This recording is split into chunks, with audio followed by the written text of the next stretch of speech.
Hello students, today's topic is types of colloid.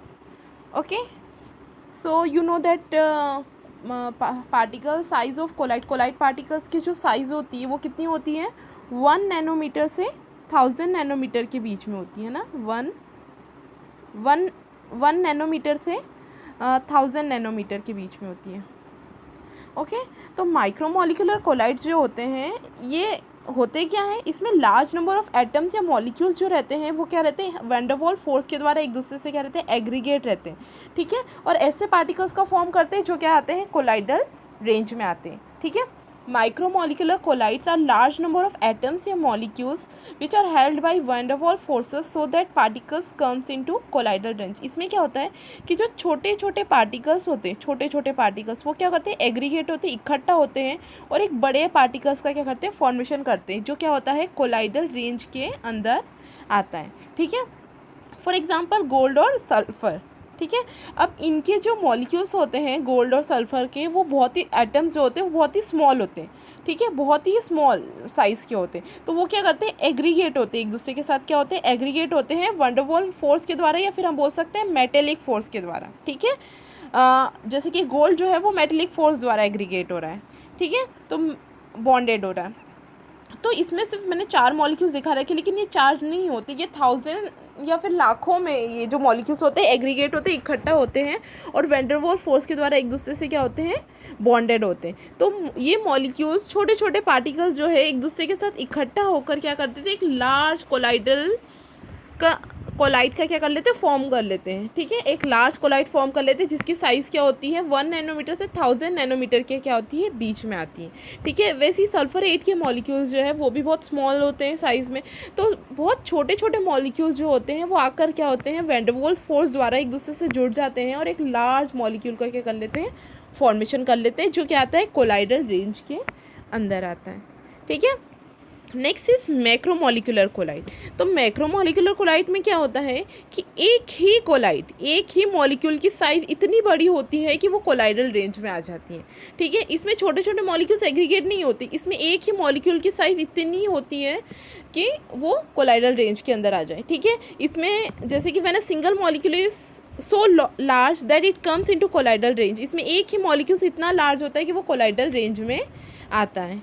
Okay, जैसे कि example हुआ starch, protein, cellulose.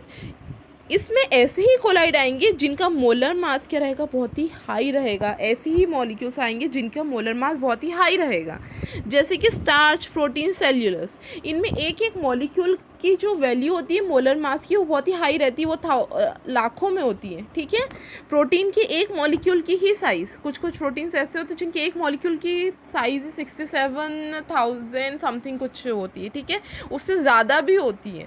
तो इसमें एक ही मॉलिक्यूल की साइज़ इतनी बड़ी होती है कि वो एक कोलाइडल रेंज के अंदर आ जाते हैं। Okay, next is associated colloids. Okay, तो एसोसिएट कोलाइड्स को मिसल्स भी कहा जाता है। इसमें क्या होता है, when compound is dissolved at low concentration it forms true solution. अगर कंपाउंड को हम लो कंसंट्रेशन में डिसॉल्व करते हैं तो वो क्या बनाएंगे, ट्रू सॉल्यूशन। लेकिन अगर हम कंसंट्रेशन इंक्रीज कर देते हैं, है ना, तो वो क्या करते हैं, मॉलिक्यूल्स क्या करने लग जाते हैं, molecule start to form aggregate particles. Molecule क्या कर लेते हैं, एग्रीगेट पार्टिकल्स फॉर्म करना क्या कर लेते हैं, स्टार्ट कर देते हैं। ओके, एग्रीगेट पार्टिकल्स जो होते हैं वो फॉर्म करना स्टार्ट कर देते हैं। ठीक है, जो कि किस में आते हैं, उनकी पार्टिकल्स की साइज़ जो आती है वो कोलाइडल रेंज के अंदर आती है। ठीक है, फॉर एग्जांपल कि एक हमने क्या लिया, एक लो कंसंट्रेशन सॉल्यूशन लिया। ठीक है, उसके अंदर हमने क्या किया, कंपाउंड, ये लो कंसंट्रेशन का सॉल्यूशन, इसके अंदर क्या किया, कंपाउंड डिसॉल्व करना स्टार्ट कर दिया। ठीक है, तो इसमें क्या होगा, वो ट्रू सॉल्यूशन बन जाएगा। कौन सा बन जाएगा, ये ट्रू सॉल्यूशन बन जाएगा। ओके, ट्रू सॉल्यूशन बन जाएगा, है ना। अगर हम बात करते हैं,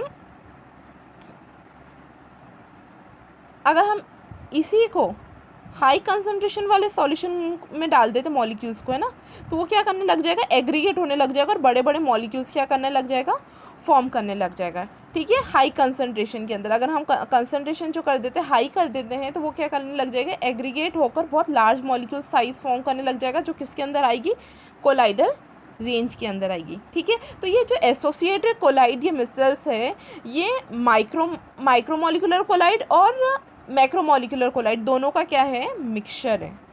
ठीक है, तो इसमें पहले तो वो लो कंसंट्रेशन के अंदर ट्रू सॉल्यूशन की तरह बिहेव कर रहे थे। ठीक है, और हाई कंसंट्रेशन के अंदर क्या कर रहे हैं, वो एग्रीगेट हो रहे हैं और क्या फॉर्म कर रहे हैं, ऐसे पार्टिकल्स फॉर्म कर रहे हैं जो किस में आ रहे हैं, कोलाइडल रेंज के अंदर आ रहे हैं। ठीक है, तो इसका जो एग्जाम्पल है वो क्या है, सोप सॉल्यूशन। ठीक है, अब इसके अंदर दो और टर्म्स होते हैं, क्रिटिकल मिसल कंसंट्रेशन और एक होता है Kraft temperature. Critical micelle concentration क्या होता है कि एक ऐसी कंसंट्रेशन, देखो it is a minimum concentration required to form micelles, है ना। क्रिटिकल मिसल कंसंट्रेशन क्या होता है, एक मिनिमम कंसंट्रेशन होता है जो मिसल्स फॉर्म करने में यूज़ होता है।